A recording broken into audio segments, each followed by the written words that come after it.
कानी बहू। किशोरी लाल जी के बेटे राघव की शादी की बात जगह जगह चल रही थी, लेकिन किशोरी लाल जी को कोई लड़की पसंद ही नहीं आती थी।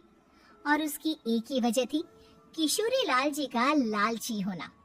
उनको लड़की वालों से मोटा दहेज चाहिए था और इसी चक्कर में एक दिन वो एक बहुत पैसे वाले के घर अपने बेटे का रिश्ता लेकर पहुंचे। उस आदमी का नाम था ओम प्रकाश। देखिए किशोरी लाल जी, मेरी एक ही बेटी है और मेरी सारी संपत्ति जायदाद सब कुछ मेरी बेटी नैना का ही है। पापा, नाम से लगता है बहुत खूबसूरत होगी। कितना अच्छा नाम है ना, नैना। वैसे बात तो सही है आपकी।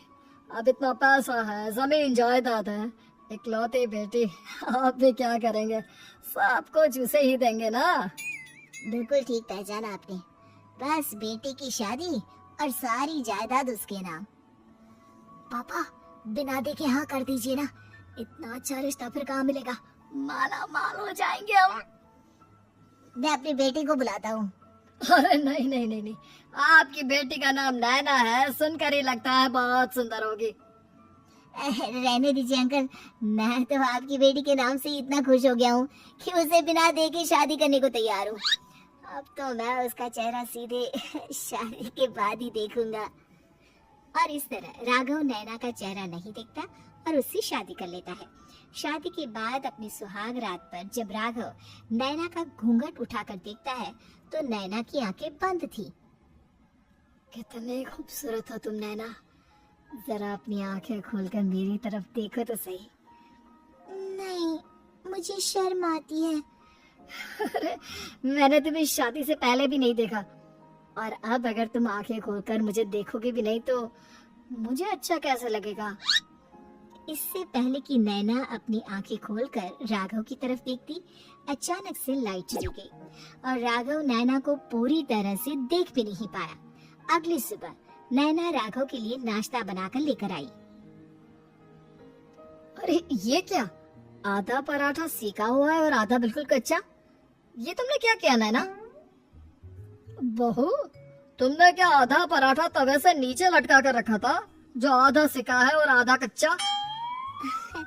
मुझे जितना दिखेगा उतना ही तो सीखूंगी ना पापा जी।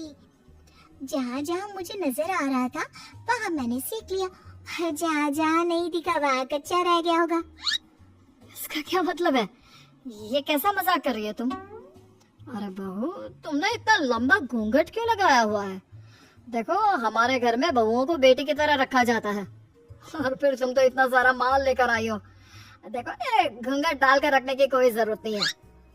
हाँ नैना, पापा जी ठीक कह रहा है, तुम तो आराम से रहो, अपना ही घर समझो। नैना अचानक से अपना घूंघट उठा लेती है। अरे ये क्या पापा, नैना की तो एक आंख फूटी हुई है। नाम से नैना, लेकिन ये तो कानी बहू निकली। मेरे साथ धोखा हुआ है, धोखा। बिना दिखाए अपनी कानी लड़की मेरे संग ब्याह दी। मुझे कानी बीवी नहीं चाहिए। मुझे अभी ओम प्रकाश जी से बात करनी पड़ेगी। आखिर उन्होंने मेरे साथ ऐसा किया क्यों? अरे आप लोगों ने ही तो पापा से कहा था कि आप लोग शादी से पहले मुझे देखना नहीं चाहते। अब मेरे पापा पर क्यों इल्जाम लगा रहे हैं?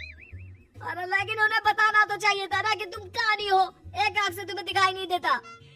किशोरी लाल और राघव नाराज होकर ओम प्रकाश को अपने घर बुलाते हैं। पापा जी, ये आपने क्या किया? शादी से पहले बताया क्यों नहीं कि नैना की आंखों में परेशानी है? अरे आप ही ने तो लड़की देखने से मना कर दिया था। और लेकिन आप बता तो सकते थे। आपको तो हमारी बेटी की प्रॉपर्टी चाहिए थी, वो भी पूरी की पूरी। अब क्या हुआ अगर उसे आधा दिखाई देता है? प्रॉपर्टी तो आपको पूरी मिल गई ना। और ये क्या बात हुई? मेरी शादी प्रॉपर्टी से नहीं, आपकी बेटी से हुई है। अब ये तो पहले सोचना चाहिए था, तब तो मेरी प्रॉपर्टी देखकर तुम्हारी जुबान लप लपा रही थी। लेकिन मैं कानी लड़की को अपनी बीवी बनाकर नहीं रख सकता। पापा, कुछ करिए ना आप। हाँ, करता हूँ। देखिए ओम प्रकाश जी, आप हमारे साथ ऐसा नहीं कर सकते।